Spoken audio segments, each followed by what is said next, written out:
Welcome, my name is Mike Gidding and I teach a course on seismic interpretation. On occasion I get to visit the participants that have been through the course while they're using their own datasets.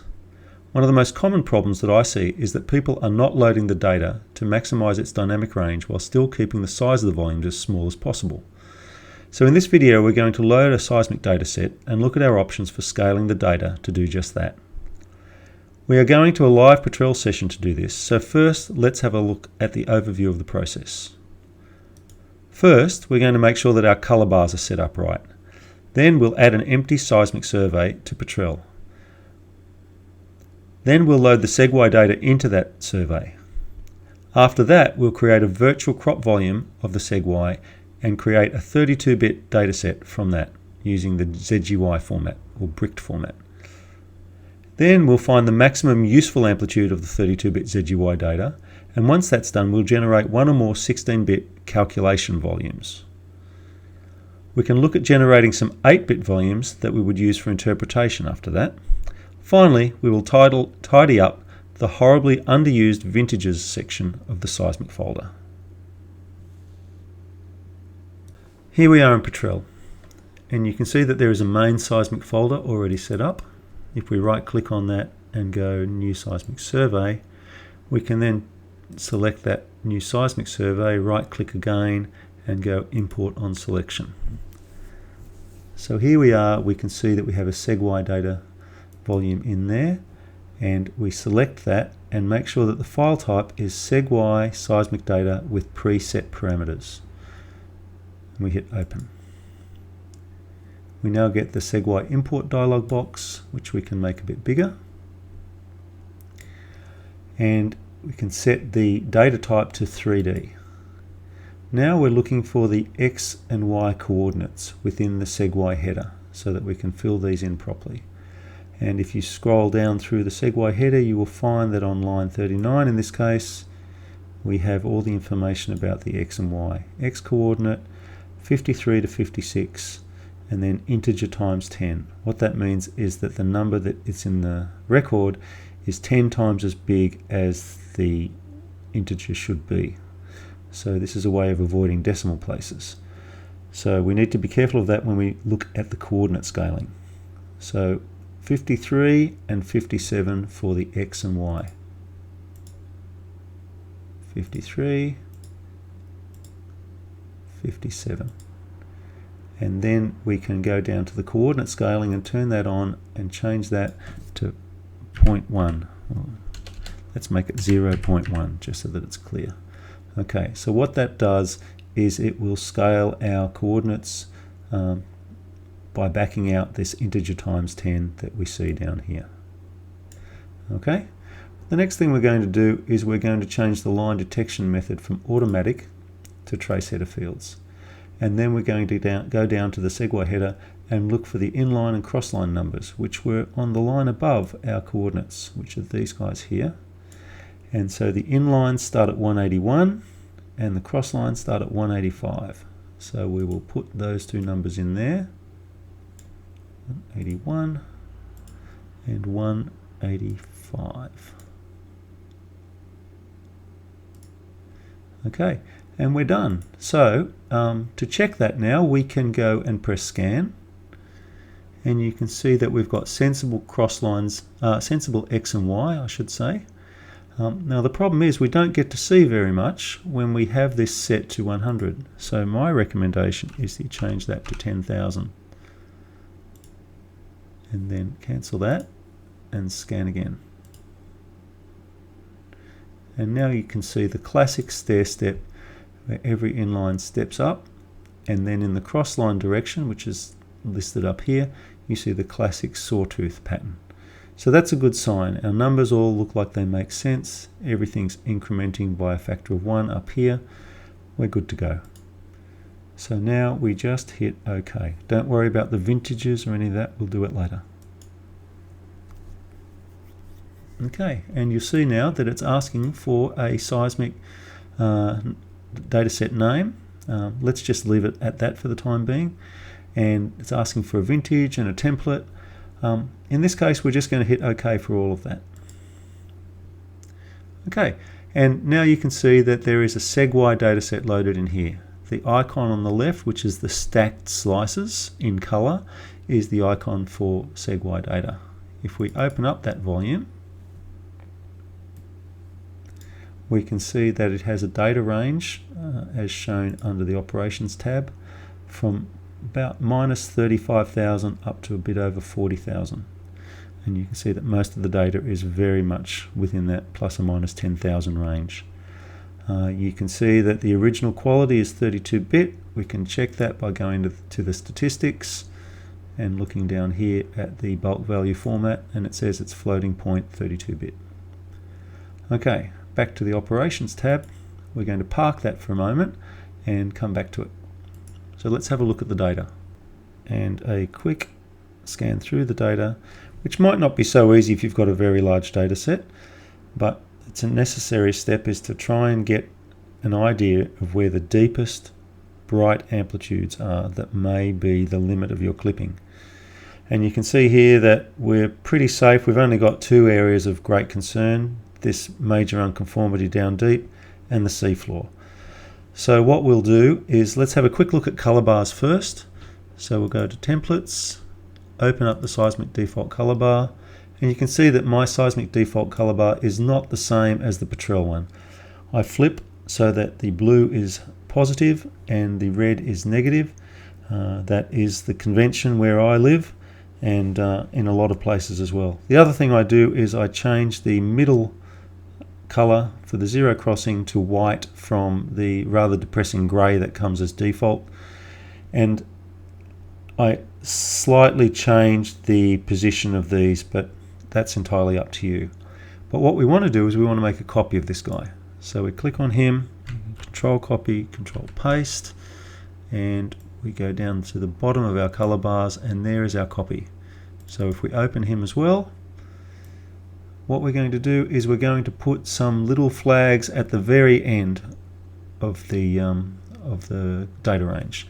So we'll add an extra point in here and drag it almost all the way to the end, and then change our endpoint to magenta. We'll do the same down here, drag it almost all the way to the end, and then change our endpoint to magenta. So the color bars are almost identical. It's just that when we get to a point where we're clipping, those things should turn magenta. Okay, we could also go and change the info tab and change the name to clipping so that we know what it is, and hit OK. Right, so what we will do now is we will create a 32-bit data set from the SEGY, 32-bit SEGY, and we're going to do that via the virtual crop volume tool. So we right click and insert a virtual crop volume, zoom out, make sure we're in P, and grab the handles and pull so we're safely above the shallowest bright amplitude and safely below the deepest bright amplitude. Happy with that, and now we right click and go realize. That brings up the settings under the Operations tab, and we don't need to do anything here except change the realization quality back to 32-bit and give it a location. So under here we can maybe call this one 32-bit Fool's Temp, which I've already got, so I'm going to overwrite, but you would give it a new name. Save. Yes, I want to override it. And we're going to now just hit realize. If we check into the tasks, you can see that that's now finished, and we can close this, and we can now turn off our full volume and our virtual volume, and we've now got a brand new full stack over a limited range. But the nice thing is it's now a SEGY, which means we've got time slices. And so we can move up and down through the data looking for bright amplitudes. So the first thing we want to do here is we want to change the color bar to our friendly neighborhood clipping one. So color table, change that to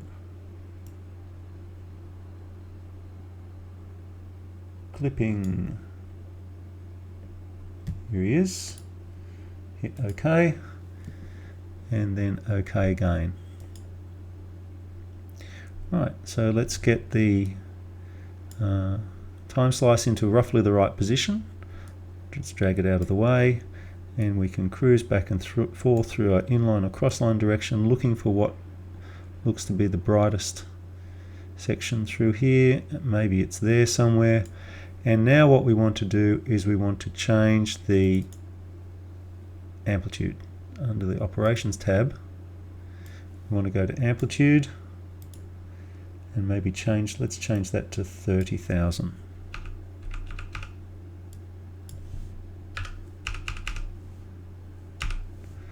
Apply. Right, so you can see things have brightened up a little bit there. Let's park that for a moment, and we're going to go through and see whether we've got any clipping. So I can't see any through there, but the time slice often catches bits that we don't otherwise see. So I like to look up through the time slice, and you can indeed see that there is a little bit of clipping in here, which is kind of hard to spot in the inline and crossline direction. But if you're very careful, there it is. So 30,000 is too high. So we can drop it down a little bit by going back into the Operations tab and maybe changing that to 32,000.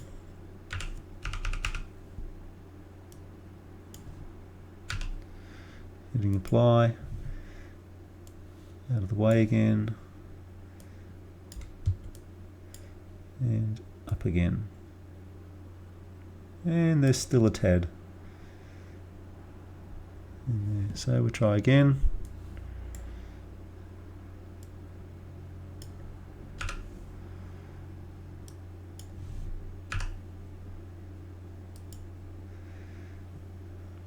And we're just about at the limit, so maybe a rescan. Oh, okay, so the rescan shows we're up to 40, so let's maybe try 36.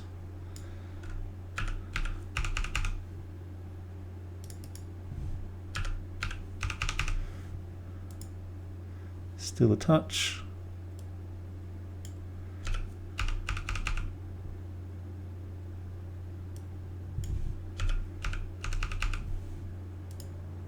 Right, so we're now down to our last couple of drops, and I think that's probably okay, because remember, we've only got 256 colors to choose from in our display, so that one is probably going to be okay.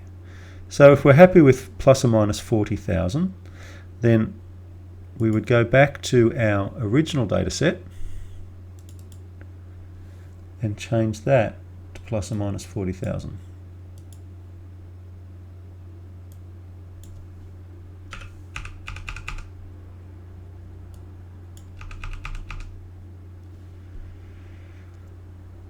Hit OK.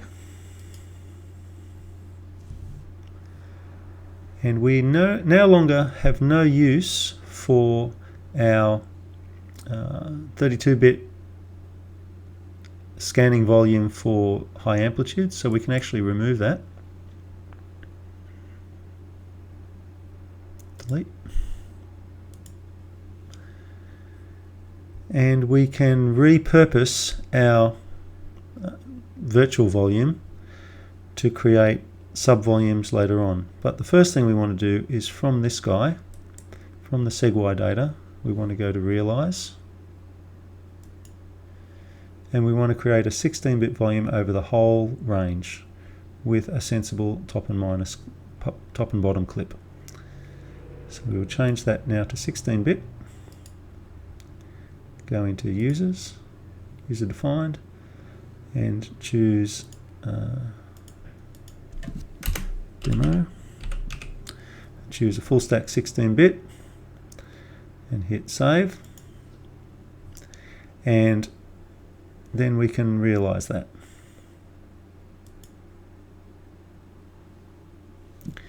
And again, the task manager will tell us when that's done, which it is, and you can see now that we have another volume in here. First thing we want to do with that is give it a sensible name. Let's go to Info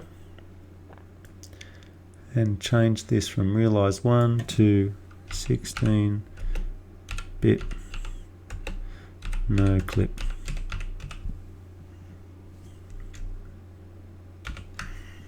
Because it's effectively got no clipping on it, and everything else about that should be okay. We'll fix up the vintages. We could do that now actually. Let's fix up the vintage for that.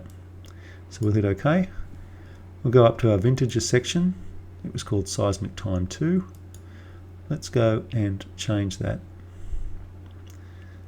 So hit F2 and change it to Fool's Reflectivity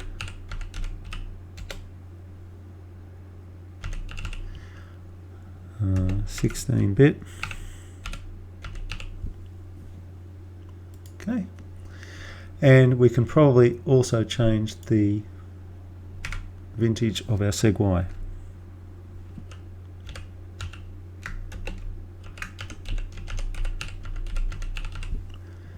To SGY reflectivity. Okay, so now we have a 16-bit volume with no clipping over the entire data range. But that's not really going to cut it for interpreting at depth. At depth, we want to do something about these amplitudes. And we want to have what I call a calculation volume for those amplitudes, as well as an interpretation volume. So what do I mean by a calculation volume and an interpretation volume? Calculation volumes are used for generating other attributes. So for example, if you wanted to generate a spectral decomposition, you would tend to use a 16-bit volume for that, so that you have a little bit more fidelity. Whereas to get the data as small as possible so that you can realize as much as possible and scan through fluidly, as is our desire as what I will call dynamic interpreters, which probably means more to people that have done the course than doesn't. But we want to be able to move through the data fluidly. So what we will do is try and generate some 8-bit volumes that we'll interpret on. So for this data set, we would now want to generate a 16-bit volume with higher amplitudes in the deeper section.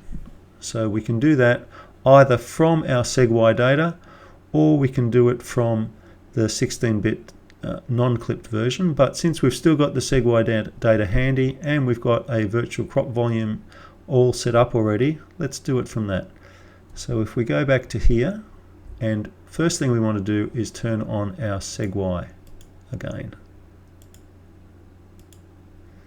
And in here we want to change the amplitudes. So instead of 40,000, let's try 15,000.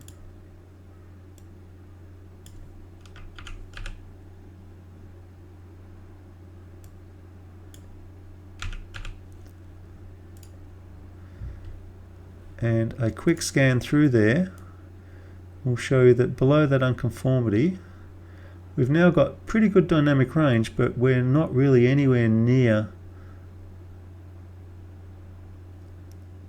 clipping any of that data below this big unconformity through here. So that looks pretty good to me.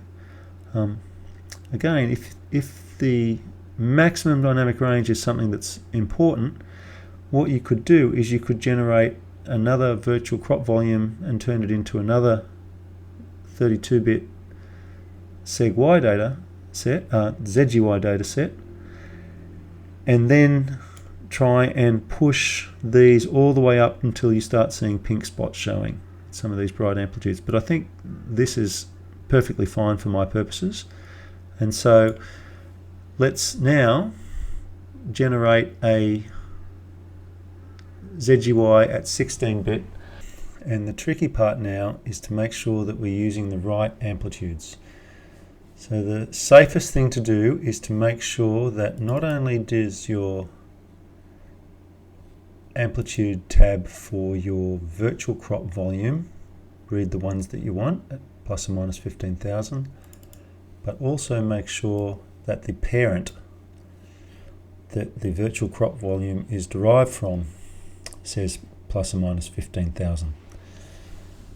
If you ever get amplitudes that you're not expecting, it's because one of these hasn't been set properly.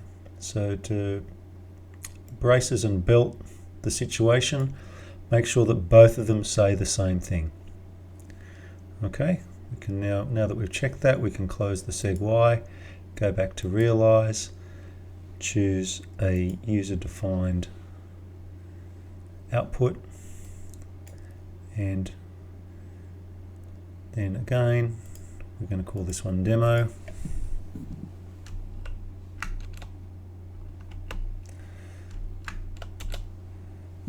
Call it demo objective and hit save. I get a prompt because I've already done this, and now we hit realize and it's finished. We'll turn off our virtual volume and turn on our final inline crossline time slice. But we're not finished. These are great 16-bit volumes. This is a small data set, so it probably would be very workable on most systems, but when you get into larger data sets, you really want to be interpreting on 8-bit data. It gives you much more flexibility as to how much data you can load into memory, and so the next step would be to create 8-bit volumes for interpretation of both of these volumes. We will just do it for the objective section. So we will open up the settings again, go to Operations tab, choose a new data set,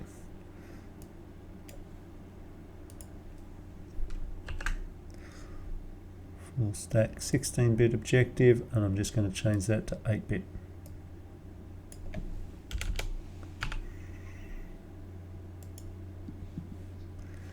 And hit realize.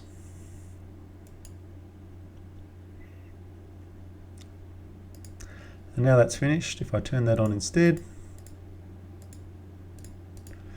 you won't see any difference because we can only display 256 colors in Petrel. But when you're doing calculations of things like spectral decomposition, then you want to be using the 16-bit data set. For when you're doing your interpretation, you want to be using the 8-bit data set so you can load it all into memory as quickly and efficiently as possible. Regardless of whether you're working on a local workstation or on a network where you're sharing memory with others, you really want to keep the footprint as small as possible. Even if one data set fits in well, maybe you want to load 6 data sets at the same time. So now that we've done that, we just want to go and finish off by tidying up our vintages. So you can see here that we've got a couple of things that aren't labeled very nicely. One that says Seismic times 4 and one that says Seismic time virtual crop. We can actually delete that virtual crop volume now, and when we do that, the vintage doesn't go away. So we right click on vintages and choose remove unused vintages. And then the last thing to do is to rename Seismic time 4 as reflectivity 8-bit objective.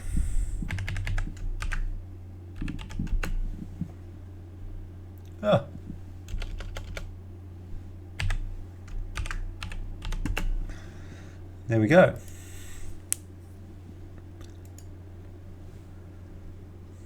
So in summary, what we've done is we've loaded a SEGY data set and then used a scanning volume, which is a 32-bit SEGY, which we created via a virtual crop volume, to find the brightest amplitudes. We've then generated a couple of 16-bit data sets that we can use for calculations, one which has a good data range over the whole section, one which has a good dynamic range over the objective. And then for interpretation, we've generated a couple of 8-bit volumes. We've tidied things up, and then we tidied up the vintage. So if you would like to know more about seismic interpretation training, then please get in touch via my website. Thank you very much.